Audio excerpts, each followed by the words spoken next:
We are going to look into James. We're going to eventually make our way all the way through the book of James. But I know with the holidays coming up, obviously, we will talk about them as well. Right? We won't just pretend Christmas doesn't exist and be in James chapter 5 on Christmas. That would be kind of an odd scripture to use. But but we're going to go ahead and get started. And I've been thinking about going through James for a while. It's a very interesting epistle or letter, and as I did it, one of the reasons I like James is because it's very practical. It's a very here's how you live out your faith, and as I was doing preparing and just reading and going over things, I'm looking through some different commentaries and things like that about James. It kind of threw me back into that seminary time.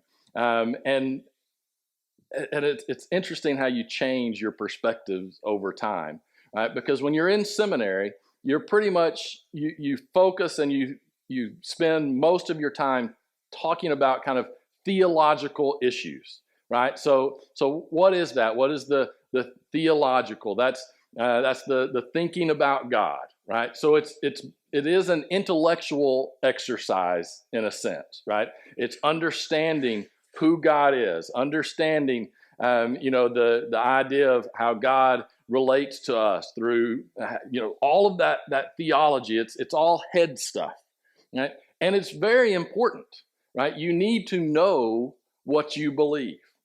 That is vital for us to understand. So it is extremely important to have a good theology, a sound theology of understanding who God is and how he relates to us. However, there also has to be, we don't live in the classroom, do we?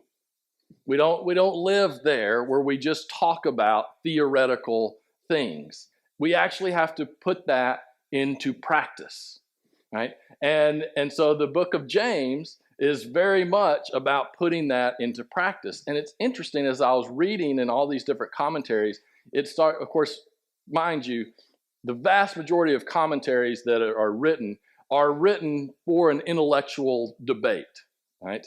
And so there was all this talk and this about how some people just really don't like the book of James because it's not theological enough, right? It's too focused on works, right, and not on faith. Now, if you know your church history, you know this guy named Martin Luther. In fact, it was only last week whenever Martin Luther nailed his 99 Thesis on the wall there in Germany on the door, and basically broke away from the Catholic Church. It started the Protestant movement, which that's basically what we are, right? We're not Catholic. I mean, just to simplify, you're either Catholic or you're not Catholic. That was called Protestantism, okay? And or non-denominational. You just say something like that. But what that was actually a huge thing. And Martin Luther, he was upset because the church wasn't teaching what the Bible said. And as people could start reading the Bible, they realized, wait, there's more to this. And the church had been focused more on works. Here are the things that you need to do to be part of the church and to achieve salvation. And those things weren't always bad, but that was the focus. Martin Luther was like, no, you find salvation in grace and grace alone, right? It is not through what you do. And he was right? But it's interesting. He has a famous quote when talking about the book of James. So again, Martin Luther was an intellectual, right? I mean, he's a theologian, right? He called the book of James an epistle of straw. He didn't like it because it emphasized works too much. Okay. Now, this is what happens whenever you just stay in kind of a theological place. A place of debate, when you just stay in the classroom, right? You start focusing too much on one thing or the other. And the reality is we need to learn how to actually live out what we believe. So it's great that we understand theologically that salvation comes from faith alone. That's wonderful. But then we need to learn, how do we now live our life in response to that? It should lead to a change in works, right? It should lead to a change in action, right? And that's where the book of James is. I was thinking of it like this, I think the temptation can be, for us to fall on one side or the other, that we just kind of like talking about the theoretical theology, or we just talk about just the practical without having a good sound theology to back it up. It's kind of like if you think about football and playing football. The vast majority of people do not actually play football, do they? Right? Most of us in that world, we do not play that sport, right? But you have a lot of people who like to talk about it, who like to think about it. You have coaches who spend all of their time understanding all of the intricacies, the ins and outs and things like that of why you do this play at this time and this play at this time. They understand all of that, right? However, they're not the ones who actually get on the field, right? You actually need the players to go and execute that plan, right? And sometimes we either want to just be the player, and if you want to be a great player, you not only are able to get out on the field and play, but you also understand why you're doing what you're doing. You understand what other people are doing.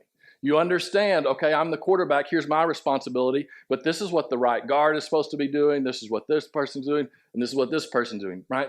But then you're playing, right? Sometimes we just kind of want to take the coach's role, right? And we just want to talk about the theoretical behind it all. And, well, what if this happens? Well, what if this happens? Well, what if this happens? Well, what if this happens? That's all great. But eventually you have to play the game, right? And I think in some ways, in the theological world, we spend a lot of time talking about things, talking about what we believe about God. What should we do in this situation? What should we do in that situation? But sometimes we need to recognize, we got to get in the game. We actually have to start applying that. And that's what the book of James does. It starts to apply and really emphasizes, hey, we live in the real world. We don't live in the classroom. We don't live in some theoretical place. We better be able to apply our theology, which needs to be sound, because if it's not sound, you can be applying something that is really ugly, right? So that is important, but we need to live in the real world, and we need to actually live out our faith. And so I want to start off, and we're gonna do this kind of talking about a big picture, and then kind of have a very practical application that I think fits. I just really felt like we needed to use this as an example today. But we're just going to read James 1, verses 1 through 12. Okay, so it starts off, says, James, a servant of God and of the Lord Jesus Christ, to the 12 tribes scattered among the nations. Greetings. Okay, just real quick. There's all kinds of debate about who this James is. There are numerous James mentioned in the Bible. Okay, the traditional view and understanding is that this is James, the brother of Jesus. Now, I tend to agree with that. I think that's what where the evidence points, because we do know that James's brother, Jesus's brother James, became a leader in the church in Jerusalem. Right? It's clear this letter is very Jerusalem focused. It's very, very Jewish. Right? He also just says, James, a servant of God and the Lord Jesus Christ. Kind of the way that he writes this letter is people know which James they're talking about, right? Well, probably people in the early church knew James, the brother of Jesus, right? He probably didn't need to tell them that. But that's not really important, except that I think it's really cool to think about James, who went from telling Jesus, you need to be quiet, you're embarrassing the family, right? to now he's leading the church and he's saying we need to change the whole way we live, right? Because he experienced not just Jesus, his earthly brother, but he experienced the resurrected king who happened to be Jesus, his earthly brother, right? And then he was all in. So we have James, and he writes this. He says, "Consider it pure joy, my brothers and sisters, whenever you face trials of many kinds, because you know that the testing of your faith produces perseverance. Let perseverance finish its work so that you may be mature and complete, not lacking in anything. If any of you lacks wisdom, you should ask God, who gives generously to all those without finding fault, and it will be given to you. But when you ask, you must believe and not doubt, because the one who doubts is like a wave of the sea blown and tossed by the wind. That person should not expect to receive anything from the Lord. Such a person is double-minded and unstable in all that they do. Believers in humble circumstances ought to take pride in their high position, but the rich should take pride in their humiliation, since they will pass away like a wildflower. For the sun rises with scorching heat and withers the plant, its blossoms falls, and its beauty is destroyed. In the same way, the rich will fade away even while they go about their business. Blessed is the one who perseveres under trial, because having stood the test, that person will receive the crown of life that the Lord has promised to those who love him." All right, so let's get started here. He kind of hits a few things, but he starts off, he says, "Consider it pure joy, brothers and sisters." Now, when you hear that, what do you expect the next thing to be? Consider it pure joy when life is going well. Consider it pure joy when you get that promotion at work. Consider it pure joy when your family is healthy and secure, which, by the way, all of those things are true, right? But what does he say? Consider it pure joy when you face trials of many kinds. And that's how he starts the letter. Consider it pure joy when you face trials of many kinds. Now, what James does kind of have some similarities with Proverbs. There's a lot of kind of wisdom, and he mentions that here. And I love what James is doing, because right away he is saying, if you want to move from the theoretical, you have to start playing that out and living that out in real life. What does that mean? It means you understand that we live in a fallen world, right? That's a theological statement. We live in a fallen world. Things are not perfect, right? But in that, we have to now find out, how are we going to live in response to being in a fallen world? So he says, you have to start changing your perspective. Consider it pure joy when you face trials of many kinds. That is completely opposite of what the world would say. And especially for us today. I mean, how many resources do we put in to making people comfortable? Right? Our whole lives are about comfort. And if you look at what has kind of gone on, especially in college campuses and things like that, there are now kind of, I don't know if it's rules and regulations, laying out microaggressions, right? What is a microaggression? Well, it's literally if you happen to be kind of left-leaning on the political scale, it's a microaggression for someone to say a right-leaning thing on the political scale. It's like, wait, I don't have to listen to that. That makes me uncomfortable. You have a different opinion than me. How dare you speak it? Right? And we kind of laugh at this, but this is really happening. Like these microaggressions. One I read was an example. A good example, and I didn't do this because I didn't want to do a microaggression, but had to get our car towed yesterday, and the guy that came to do it was clearly Middle Eastern, was from Pakistan. I don't know where he was from, But I was, my first thought was, man, I'd like to ask him where he was from. And then we just started talking, and I didn't. Normally I would. Seriously, asking him where he was from is considered a microaggression, right? Because you're assuming he's not from here, and maybe maybe that would make him uncomfortable, right? This is stupidity at the highest level, but that it's emblematic of where our society is going. We are trying and failing miserably, but we are trying to create a society where you're completely comfortable and you're never offended about anything. Right? That's the thinking, unfortunately, behind our response to a lot of things. That was our thinking behind the response to COVID, is we have to make it to where no one is impacted by this. We've got to completely shut it down. We don't acknowledge the reality of what we're in, right? Which was an uncomfortable reality. And so, no, it hurts us to think that anyone could be uncomfortable. Well, life is uncomfortable, right? And so what James is saying is, he said, you have to have the right perspective on things. You can desire not to have trials. Good for you. You can also desire to be a millionaire. You can desire to be a billionaire. What are the chances of that happening? Probably pretty small. Right? Not to speak for any, I'm sorry, that's a microaggression to you, me assuming that you can't be a billionaire. Right? But I'm just going to assume that. Right?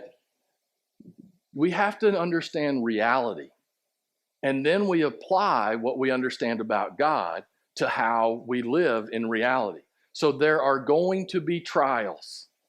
It doesn't mean that you're doing something wrong when you experience trials. Maybe it does. Maybe you make a stupid choice and it brings about a trial. Well, then you should look at that and you should get back on a course. But that was the worldly wisdom, was to say, if you're going through something bad, well, it's because you've done something wrong. It's something like this. The default was that things should go well. No, we live in a fallen world. So you have to have that proper perspective. And so James says, consider it pure joy when you go through trials of many kinds, right? There's all kinds of different trials. Some are worse than others. But then, and he says, why? He says, because you know that the testing of your faith produces perseverance.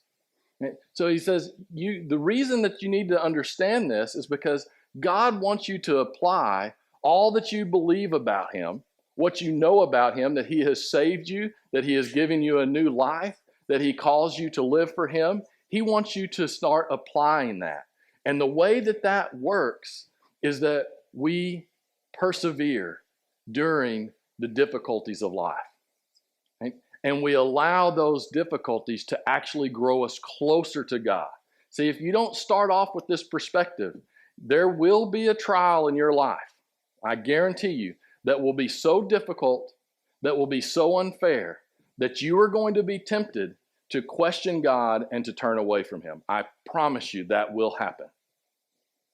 And if you don't have a proper understanding, if you're not putting that theology into practice, into the way that you're engaging into life, it is very easy for you to move away from God. But what James is saying, says, so flip that. When those trials come, immediately start seeing those as, this is going to strengthen my faith. How is God going to strengthen my faith through this? Now, it doesn't mean that you're happy when the trials come. That's not what this is saying. But that you have a proper perspective. And then he keeps going on.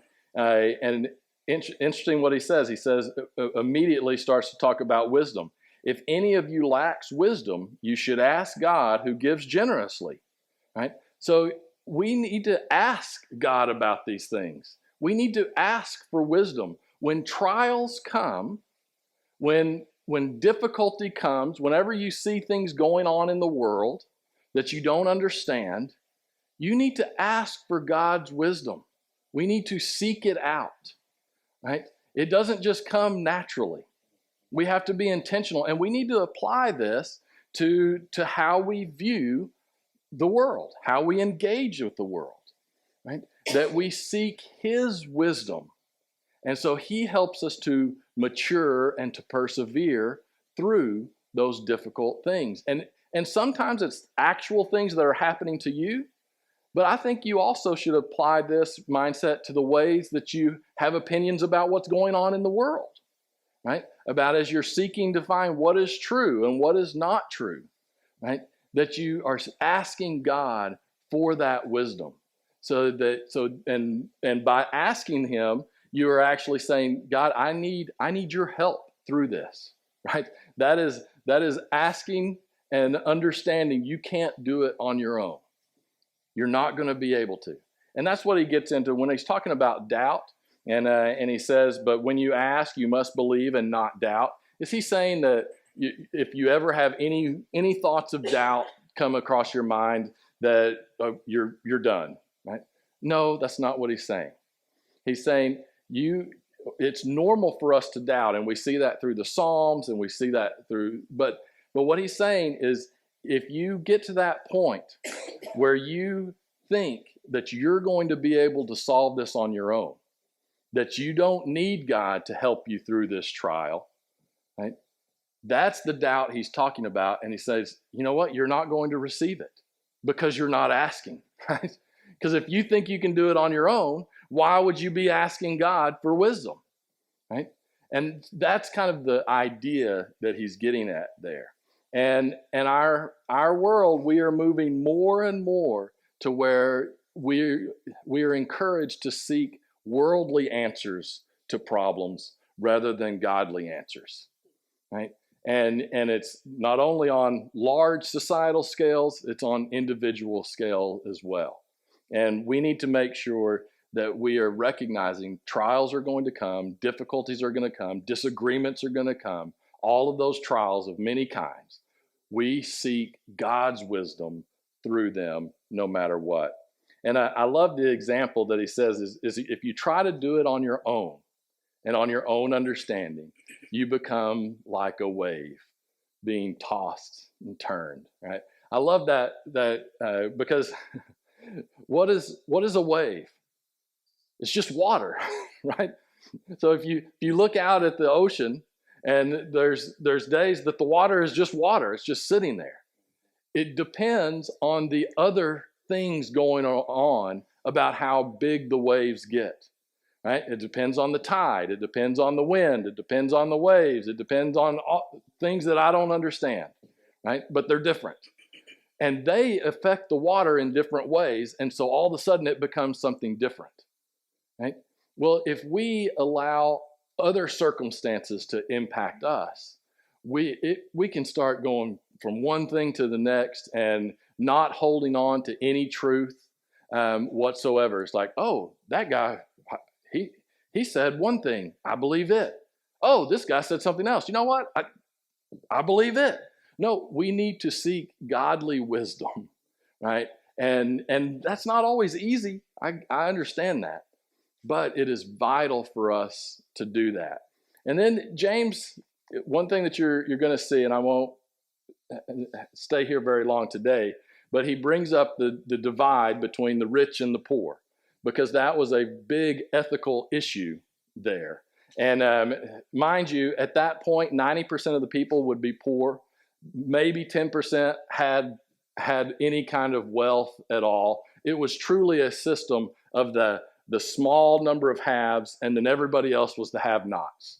Right? And kind of the worldly wisdom said, well, if you are doing things the way that you should, you will be blessed financially. And if you're not, you will not be. Well, 90% of the people didn't have anything, right?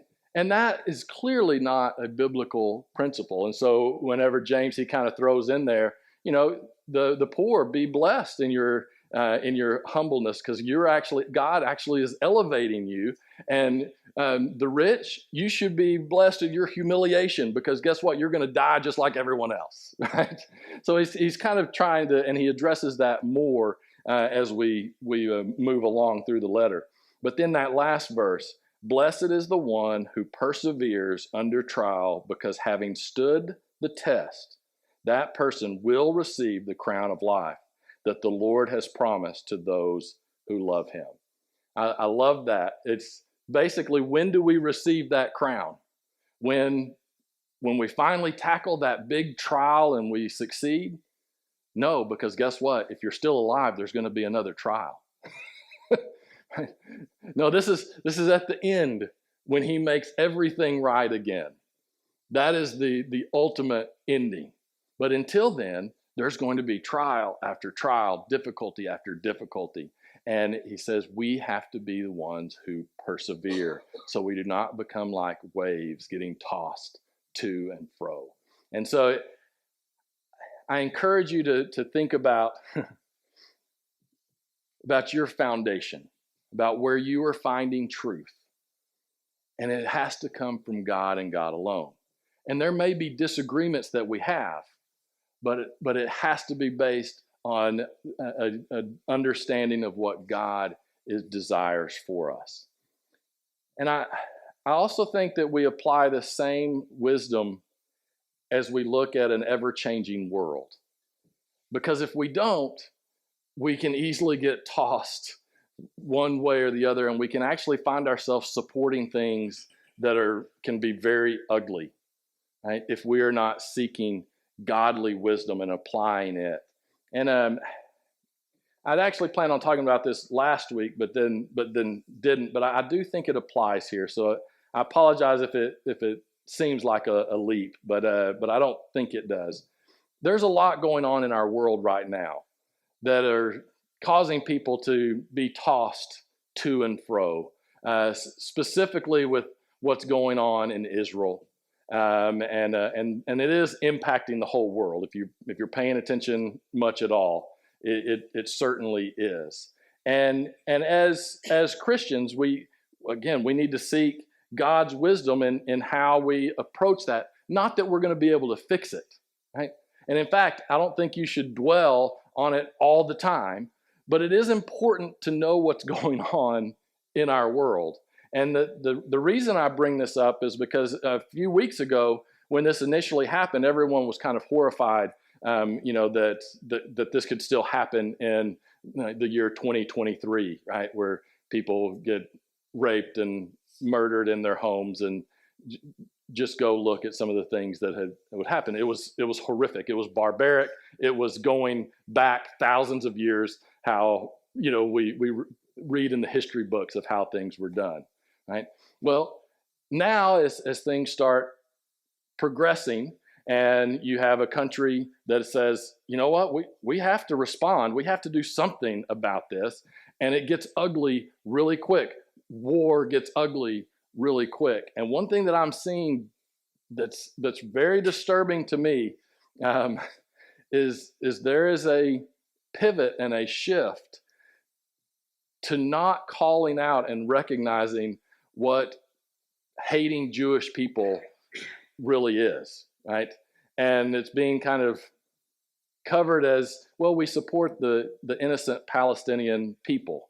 Well, yeah, but there are rallies all over the world right now that are calling for the extinction of a people group, and it's the Jewish people group, and that's happening in our country as well, right? And we can have lots of debates on how we should politically support. Should we send money? Should we send? We can have all those debates. I'm not talking about this. We need to recognize there is good and there is evil. And we need to be on the side of good.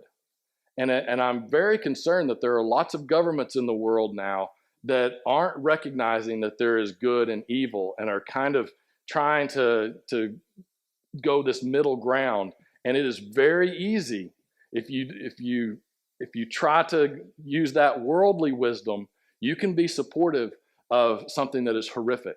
I used to wonder, how could things get to the point to where in Germany 6 million Jews were sent to gas chambers? I used to wonder, how in the world could a society ever get to that point, right?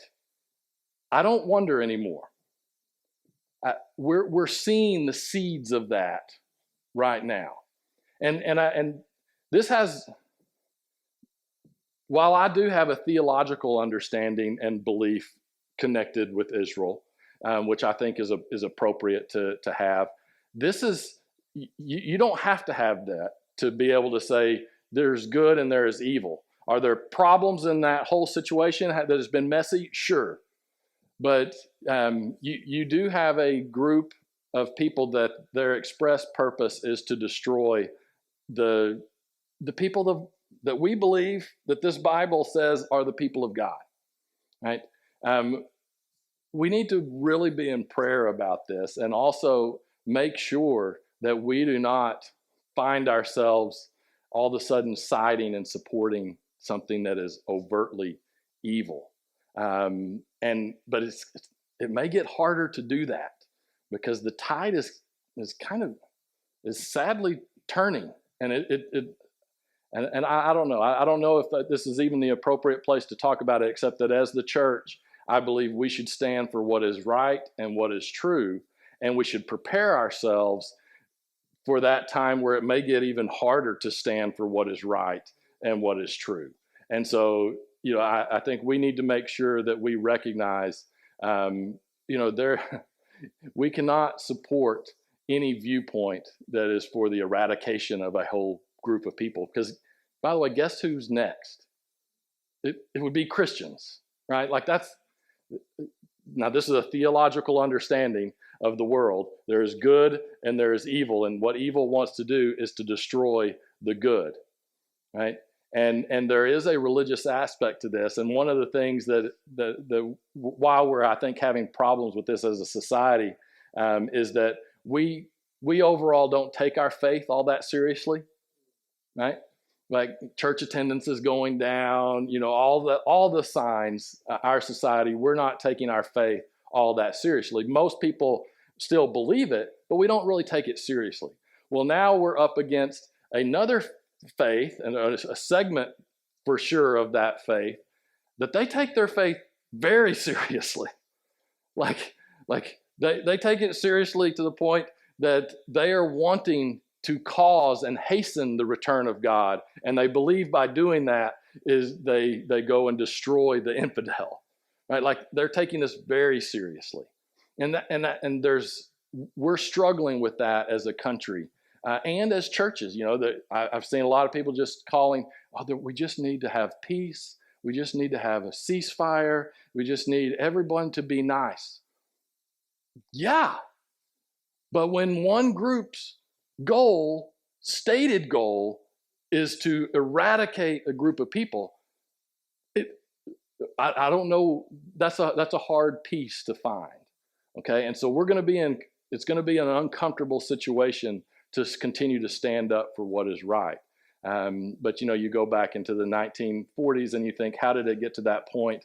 Well, it was written down before that guy was elected what he wanted to do. Like he did say, I want to get rid of this people, and people thought, oh, he's not really that serious. Yeah, he probably doesn't really mean it. No, he meant it. And we're up against forces in this world that mean that as well. And I don't know, as I was reading the passage and hearing about it, saying that it's so easy to get tossed to and fro unless we seek godly wisdom in how we view things. I think it fits because we're seeing how it is very easy to just kind of go with the wisdom of the world that just assumes that people aren't going to do those evil things if everything was fine. No, unfortunately, good and evil do exist. And I just encourage you to apply what we read about here in James to all areas of your life. And that includes how you view political things and societal things. We have to start applying this in all areas of our life, no matter what. And that's one of the things that we want to do here at Journey is make sure we're always talking about how do we apply this to not only you as an individual, but to our community, to our country, and to the society in the world. All right, let's go to him in prayer. Let's pray.